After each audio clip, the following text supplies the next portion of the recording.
Hi friends, मी सोनाली स्वागत करते तुमचं आपल्या यूट्यूब चॅनलवरती। तर फ्रेंड्स, आज आपण बनवणार आहोत उपीट किंवा काही ठिकाणी याला उपमा पण म्हटलं जातं। तर हे उपीट किंवा उपमा आपण अगदी नाश्ता सेंटरमध्ये जसं परफेक्ट प्रमाणामध्ये बनवलं जातं, अगदी मऊ लुसलुशीत मोकळं असं परफेक्ट असं उपीट आज आपण या ठिकाणी बनवणार आहोत। आणि हे उपीट बनवण्यासाठी साहित्य पुढील प्रमाणे। तर फ्रेंड्स, हे उपीट बनवण्यासाठी आज आपण घेतला आहे बारीक रवा। तर हा रवा घेतला आहे मी पाव वाटी, त्याला स्वच्छ चाळून घेतलेला आहे। त्यानंतर घेतलेले आहेत शेंगदाणे, बारीक चिरलेली कोथिंबीर, जे पोहे खायचा चमचा असतो त्याच चमचाने मी 2 चमचे मटार घेतलेले आहेत हिरवे, बारीक चिरलेलं 1 चमचा गाजर, त्यानंतर हिरवी मिरची बारीक कट केलेली, 1 कांदा बारीक कट केलेला, त्यानंतर घेतलेले आहेत डाळी 1च चमचा घेतलेला आहे। त्यानंतर आपला पॅन छान तापलेला आहे, त्यामध्ये आपण 1 चमचा तेल पण गरम करून घेतले, त्यामध्ये आपण टाकणार आहोत रवा। तर जर रवा आपल्याला लवकर भाजायचा असेल तर यामध्ये आपण 1 चमचा तेल टाकायचं, जेणेकरून आपला जो रवा आहे पटकन भाजला जातो, सगळीकडून सेम भाजला जातो। आणि रवा भाजायला जेवढा वेळ लागतो ना, त्याच्या अर्ध्या वेळेमध्ये तुम्ही तेल टाकल्यामुळे तुमचा रवा पटकन भाजून तयार होतो। तर फ्रेंड्स, तुम्ही बघू शकताय मस्त असा सोनेरी रंग आलेला आहे आपल्या रव्याला। तर आपला रवा आपण काढून घेऊया। त्याच कढईमध्ये आपण तेल टाकून घेऊया 3 चमचे। तेल गरम झाल्याच्या नंतर मस्त असे खुसखुशीत असे शेंगदाणे भाजून घेणार आहोत। शेंगदाणे मस्त भाजल्याच्या नंतर त्याला काढून घ्यायचे आणि त्याच कढईमध्ये आपल्याला फोडणी करायची आहे।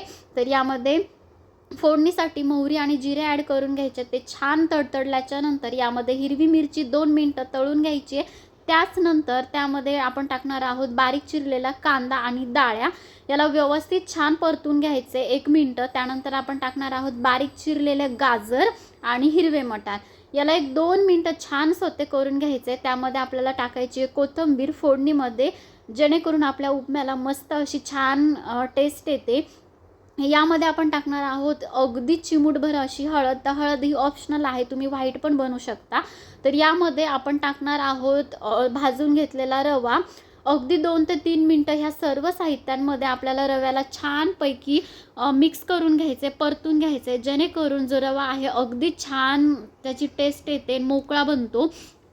त्यानंतर आपण टाकणार आहोत कोथिंबीर, तळून घेतलेले शेंगदाणे। तर कलर तुम्ही बघू शकता मस्त आलेला आहे सगळ्याच याचा। तर आता आपल्याला या ठिकाणी टाकायचं आहे चवीनुसार मीठ।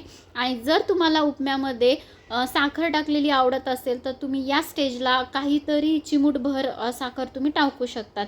त्यानंतर आपण टाकणार आहोत गरम पाणी।